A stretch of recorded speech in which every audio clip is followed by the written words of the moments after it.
Алматы облысы Ақсу ауданы Отаған ауылы Ілішан Сүгіров атындағы орта мектебінің 6 сынып оқушысы Жеңісбек Айшат Мағжан Жұмабайұлына арнап.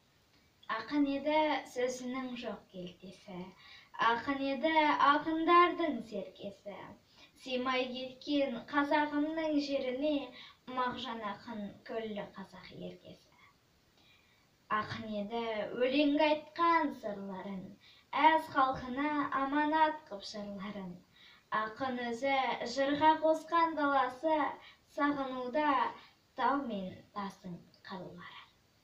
Мағжан ақын маңғаз еді елімнің, бар тарихын жырға қосқан жерімнің.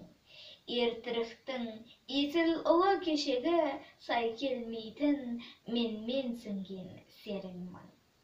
Ақ қағазға жазып кеткен сырларын, кешегі өткен есіл ерлер кілдарын.